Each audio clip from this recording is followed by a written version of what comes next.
Assalamualaikum warahmatullahi wabarakatuh. Perkenalkan, nama saya Juni Sukatan, NIM 2105040101. Di sini saya akan menjawab soal UAS dengan mata kuliah Hukum Acara Perdata dengan dosen pengampu Ibu Marniarani SLMH.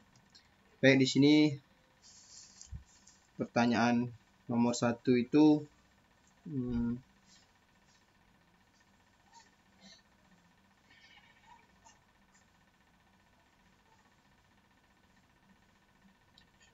jelaskan sumber hukum dalam acara hukum perdata. Baik, di sini saya akan menjawab. Yang pertama itu, pengertian hukum acara perdata itu merupakan salah satu acuan penyelesaian sengketa bagi para pihak yang bersifat mengatur dan memaksa. Menurut fungsinya, hukum dibagi atas hukum material dan hukum formil.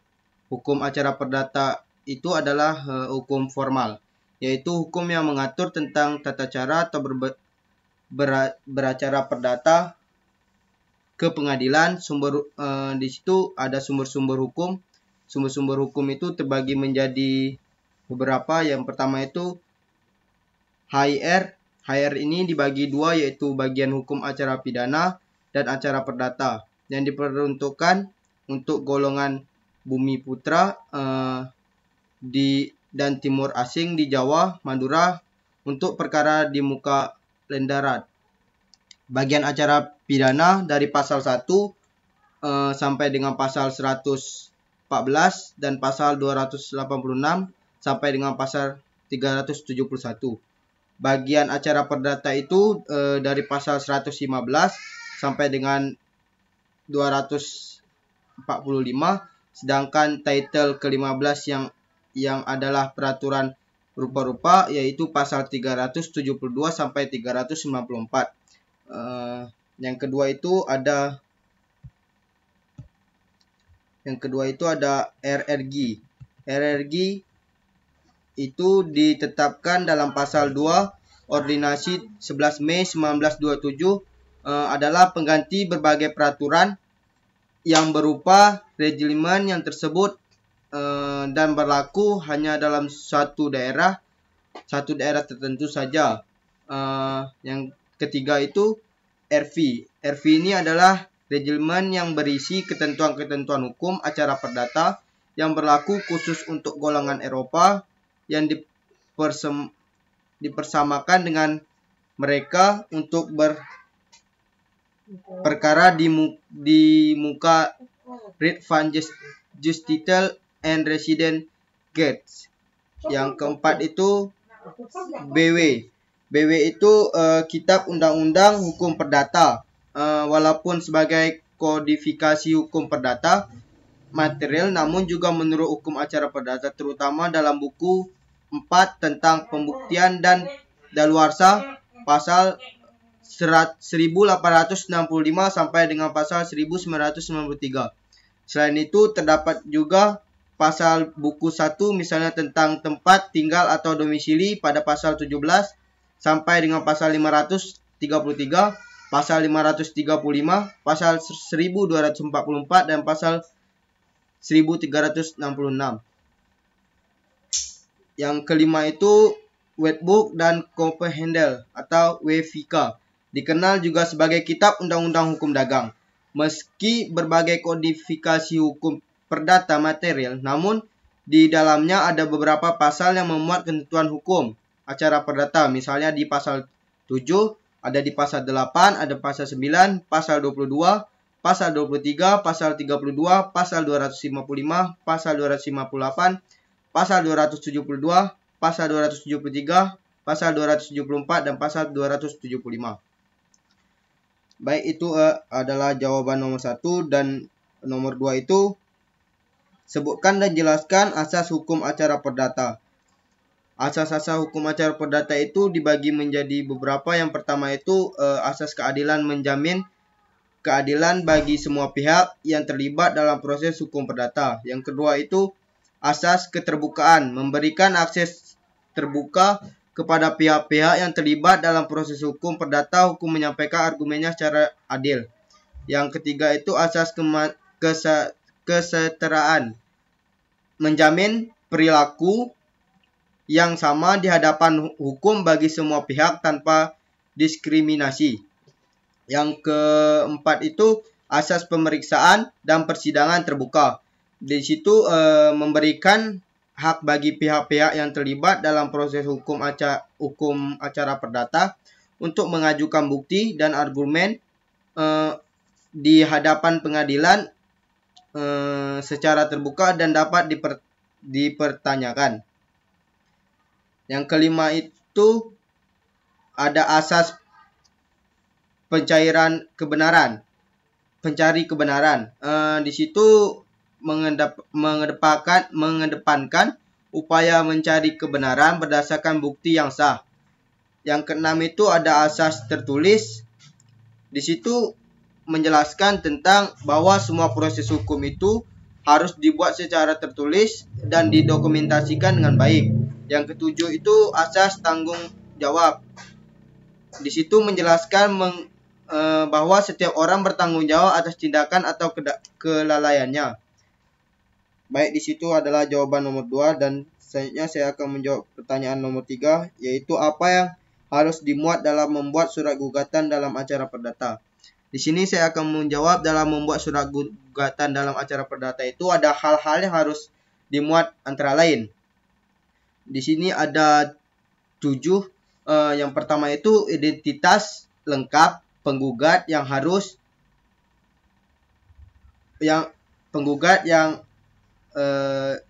penggugat dan tergugat termasuk nama, alamat, dan pekerjaan. Yang kedua itu penjelasan kronologis peristiwa yang menjadi dasar gugatan.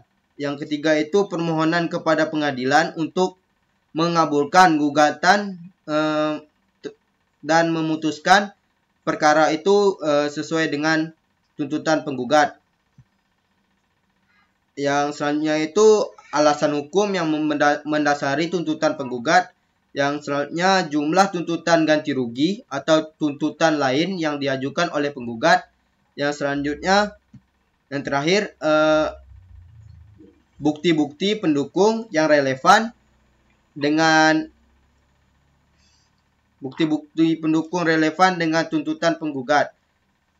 Selanjutnya itu saya akan menjawab pertanyaan nomor 4 Pertanyaannya dalam bentuk apa pembuktian dalam acara perdata? Di sini saya akan menjawab nomor 4 itu pembuktian dalam acara perdata itu dilakukan dalam bentuk bukti-bukti yang sah. Bentuk pembuktian yang umum digunakan meliputi yang pertama itu ada bukti tertulis, surat, kontrak, dokumen, dan atau catatan lain yang dituangkan secara tertulis. Yang kedua itu bukti saksi. Di situ ada kesaksian dari pihak-pihak yang memiliki pengetahuan langsung terkait peristiwa yang diperkarakan. Yang ketiga itu bukti keterangan ahli, pendapat atau penjelasan dari ahli yang memiliki keahlian di bidang tertentu yang berkaitan dengan perkara. Yang kelima itu bukti benda. Di situ harus ada barang atau dokumen asli yang diajukan sebagai bukti dalam perkara. Yang selanjutnya bukti elektronik. Di sini ada informasi atau data yang disampaikan dalam bentuk elektronik seperti email, rekap telepon, atau percakapan chat. Soal yang kelima. Di sini saya akan menjelaskan soal yang nomor 5 itu sebutkan dan jelaskan jenis-jenis upaya hukum dalam acara perdata. Jenis-jenis upaya hukum acara perdata itu dibagi beberapa bagian. Yang pertama itu banding. Di sini banding itu mengajukan perkara kepada pengadilan tingkat lebih tinggi untuk meminta peninjauan ulang terhadap putusan pengadilan tingkat pertama. Terus yang kedua itu kasasi. Nah, di sini kasasi itu mengupayakan permohonan ke Mahkamah Agung untuk meminta peninjauan ulang terhadap putusan pengadilan tingkat banding. Yang selanjutnya itu peninjauan kembali. Di situ upaya peninjauan kembali meminta pengadilan yang memutus perkara atau meninjau kembali putusan berdasarkan alasan tertentu. Yang D itu penyelesaian di luar pengadilan. Nah, di sini upaya mencapai penyelesaian sengketa melalui mediasi atau negosiasi antara pihak-pihak bersengketa. Selanjutnya itu penundaan pelaksanaan putusan.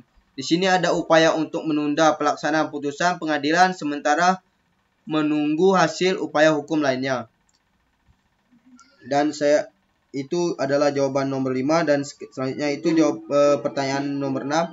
Jelaskan prosedur banding dalam acara perdata. Di sini saya akan menjelaskan prosedur banding dalam acara perdata melibatkan langkah-langkah sebagai berikut. Yang pertama itu mengajukan banding ke pengadilan tingkat yang lebih tinggi dalam jangka waktu ditentukan setelah putusan pengadilan tingkat pertama dijatuhkan. Yang kedua itu menyusun dan mengajukan memoranda banding yang berisi argumen hukum yang mendukung permohonan banding. Yang ketiga itu menanggapi memoranda banding yang diajukan oleh para pihak lawan.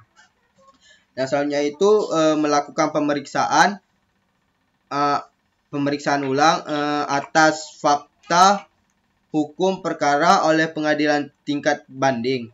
Yang selanjutnya itu mengambil keputusan yang mengkonfirmasi, mengubah, dan membatalkan putusan pengadilan tingkat pertama. Selanjutnya soal nomor 7, jelaskan prosedur kasasi dalam acara perdata.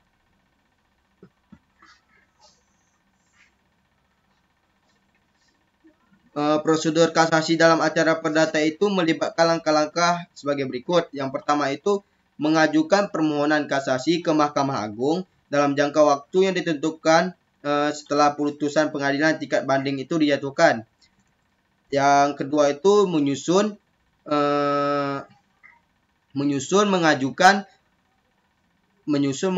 memorandum kasasi yang berisi alasan-alasan yang mendukung. Yang ketiga itu pihak lawan memiliki kesempatan untuk menanggapi memorandum kasasi. Yang terakhir itu Mahkamah Agung melakukan pemeriksaan atas kasus yang diajukan dan memutuskan apakah akan menerima atau menolak permohonan kasasi. Baik, di sini saya akan menjawab pertanyaan nomor 8, bagaimana kedudukan mediasi dalam acara perdata. Di sini saya akan menjelaskan tentang mediasi itu memiliki kedudukan penting dalam acara perdata sebagai salah satu upaya alternatif penyelesaian sengketa di luar pengadilan. Mediasi itu melibatkan pihak-pihak bersengketa untuk bertemu dengan mediator yang netral dan terlatih. Mediator akan membantu memfasilitasi dialog antara pihak-pihak yang bersengketa untuk mencapai kesepakatan penyelesaian yang menguntungkan. Baik, sekian jawaban puas saya. Mungkin sampai sini. Assalamualaikum warahmatullahi wabarakatuh.